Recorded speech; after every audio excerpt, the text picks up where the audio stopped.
बच्चों, आज हम पढ़ेंगे एलिसाइक्लिक यौगिक। हम कार्बनिक यौगिक पढ़ रहे थे जिनका हमने वर्गीकरण किया था। तो जो बंद श्रृंखला वाले यौगिक थे उनको हमने दो भागों में बांटा था, समचक्रीय यौगिक और विषम चक्रीय यौगिक। तो समचक्रीय को भी हमने दो भागों में बांटा, एरोमेटिक और एलिसाइक्लिक। एरोमेटिक वे समचक्रीय यौगिक हैं जिनमें 6 कार्बन परमाणुओं की वलय या रिंग पाई जाती है और इनमें एक विशेष प्रकार की गंध या एरोमा पाई जाती है, इसलिए वो एरोमेटिक यौगिक कहलाते हैं। आज हम पढ़ेंगे उसी का दूसरा भाग, एलिसाइक्लिक यौगिक। ये भी समचक्रीय यौगिक हैं। तो क्या है एलिसाइक्लिक यौगिक, चलिए पढ़ते हैं। एलिसाइक्लिक यौगिक भी एरोमेटिक यौगिकों के समान समृद्ध श्रृंखला या बंद श्रृंखला यौगिक होते हैं, परंतु इनमें कार्बन परमाणुओं की संख्या कम से कम 3 तथा अधिक से अधिक कितनी भी हो सकती है।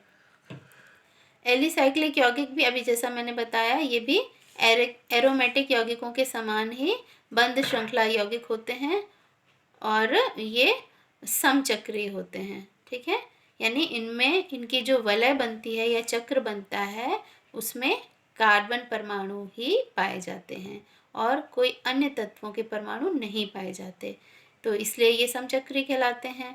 और ये एलिसाइक्लिक यौगिक हैं, यानी इनमें कम से कम 3 कार्बन परमाणु पाए जाते हैं और अधिक से अधिक इनमें कितने भी हो सकते हैं। जैसे कि एरोमेटिक यौगिकों में सिर्फ 6 कार्बन परमाणुओं की ही वलय होती है, लेकिन एलिसाइक्लिक यौगिक में 3 कार्बन परमाणुओं से लेकर कितने भी कार्बन परमाणुओं की वलय हो सकती है और इनमें किसी अन्य परमाणु कोई अन्य तत्व का परमाणु इस वलय में नहीं पाया जाता।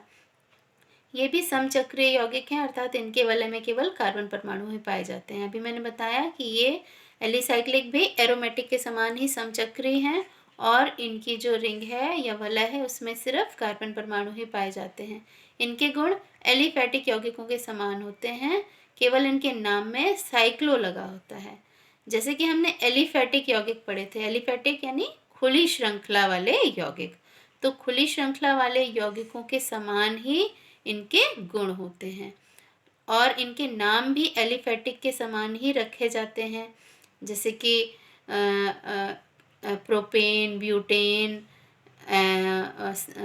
Hexane, heptane. तो इनके नाम भी खुली श्रृंखला वाले यौगिकों के समान या एलिफैटिक यौगिकों के समान रखे जाते हैं, लेकिन इनके नाम में साइक्लो लगा होता है क्योंकि ये बंद श्रृंखला यौगिक होते हैं या जिनमें चक्र बनता है, इसलिए इनके नाम में साइक्लो जुड़ा होता है।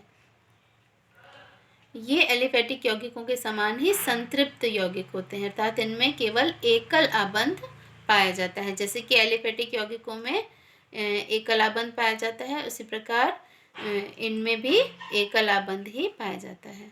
देखिए उदाहरण से हम समझेंगे।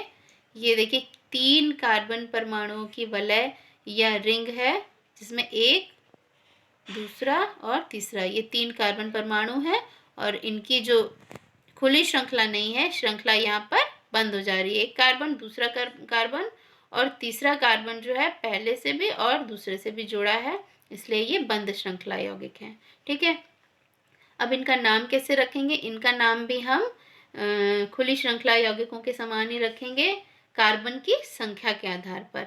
हमने पढ़ा था 3 कार्बन वाले कार्बनिक यौगिकों को हम प्रोप बोलते हैं, तो इसलिए ये इनका नाम होगा प्रोपेन। जैसे कि हम एल्केन में रखते थे नाम, वैसे इनका नाम भी होगा उसी के आधार पर रखा जाएगा। 3 कार्बन वाले को हम कहेंगे प्रोपेन। चूंकि ये बंद श्रृंखला है या रिंग है जो जिसे कि हम साइकिल भी कहते हैं, इसलिए इनका नाम साइक्लोप्रोपेन। ठीक है, तो इसका नाम हो गया साइक्लोप्रोपेन। अब अगला उदाहरण देखते हैं। इसमें 1, 2, 3, 4 कार्बन परमाणुओं की वलय बन रही है, तो इसलिए इसका नाम 4 कार्बन वाले को हम कहते हैं ब्यूट, तो इसका नाम हो गया ब्यूटेन। और चूंकि ये चक्र है इसलिए इसका नाम हो गया साइक्लोब्यूटेन। अगला देखिए, इसमें 1, 2, 3, 4, 5 कार्बन की वलय है, तो 5 कार्बन वाले को हम क्या बोलते हैं?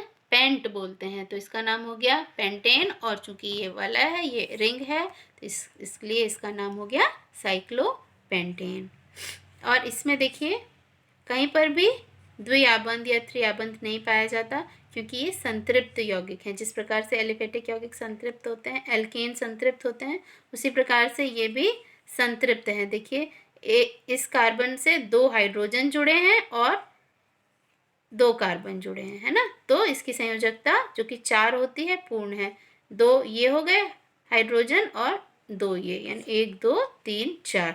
हाइड्रोजन और कार्बन के बीच में कोई बंध या आबंध नहीं दिखाया है, फिर भी यहाँ पर ये अंडरस्टूड है, या इसको हम अपने आप समझ सकते हैं कि यहाँ पर 2 हाइड्रोजन इस कार्बन से जुड़े हुए हैं या इनके बीच बंध है। ठीक है, अगला देखिए यहाँ पर भी 1 2 3 4 5 6 कार्बन की रिंग है, लेकिन ये बेंजीन रिंग नहीं है, क्योंकि बेंजीन रिंग में द्विआबंध और एकल आबंध एकांतर क्रम में पाए जाते हैं, लेकिन यहाँ पर कोई भी द्विआबंध नहीं है, यानी ये संतृप्त यौगिक है और ये एलिसाइक्लिक यौगिक है।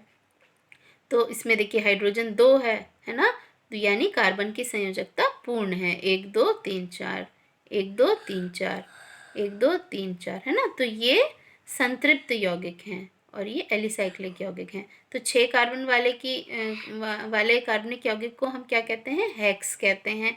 और एल्केन के समान इसका नाम रखा जाएगा, तो इसलिए हो गया हेक्सेन। और चूंकि ये साइकिल है इसलिए साइक्लोहेक्सेन। अब देखिए विषम चक्रीय यौगिक।